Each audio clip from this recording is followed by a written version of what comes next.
نہ میں وہابی نہ میں بابی، میں ہوں مسلم علمی کتابی، نہ میں وہابی نہ میں بابی، میں ہوں مسلم علمی کتابی۔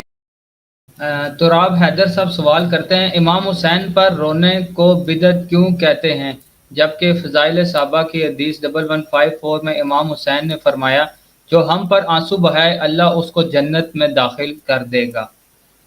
اس روایت کی مجھے سند کا تو نہیں پتا، لیکن یہ روایت تو صحیح ہے کہ الموجم الکبیر طبرانی میں کہ ام سلمہ ہماری ماں کہتی ہیں کہ میں نے حسین علیہ السلام کی شہادت کے موقع پر جنوں کو نوحہ کرتے سنا ہے، اور یہ بہت بڑی دلیل ہے۔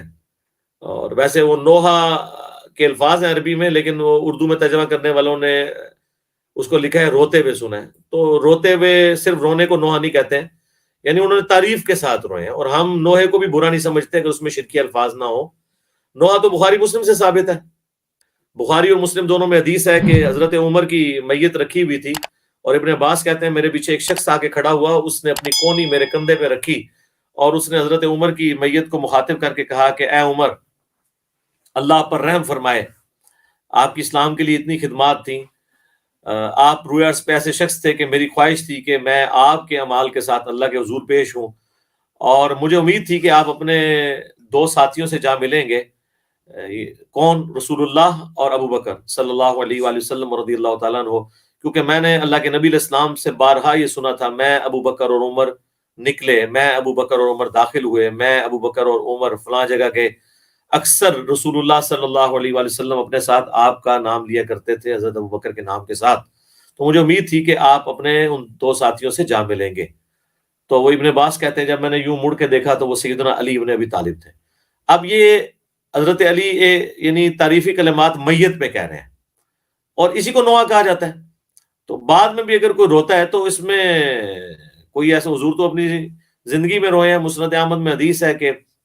مولا علی کہتے ہیں ایک دن میں حضور کے پاس حاضر ہوا تو نبی علیہ السلام نے حسین ابن علی کو اپنی گود میں اٹھایا، وہ چھوٹے بچے تھے اور آپ کی مبارک آنکھوں سے آنسو جاری تھے، تو میں نے کہا یا رسول اللہ میرے ماں باپ قربان،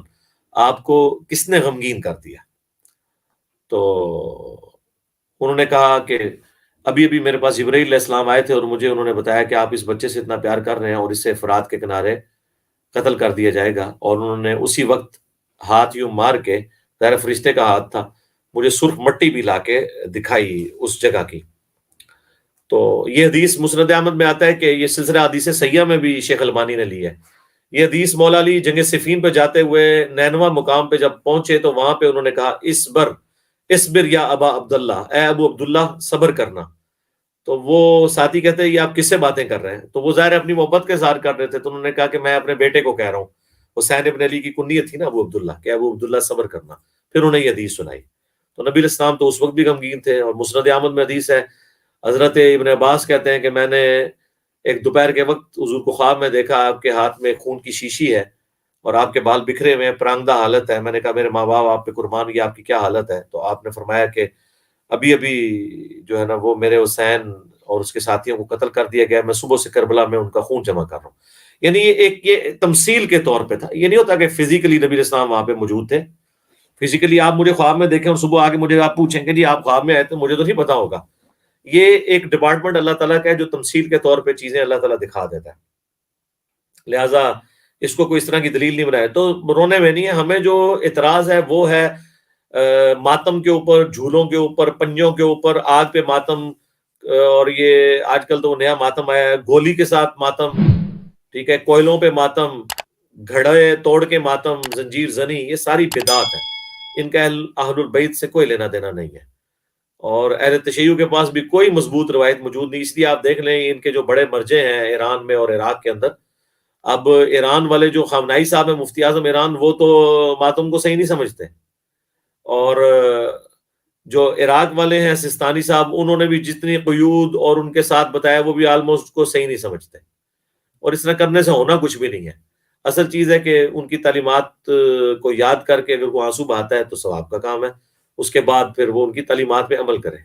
یہ نہیں ہے کہ جس توحید کی خاطر انہوں نے جان دی ہے اسی توحید کی جان آپ نکال لیں، جنازہ نکالیں اپنے عقائد و نظریات کے اندر توحید کا۔ نیکسٹ۔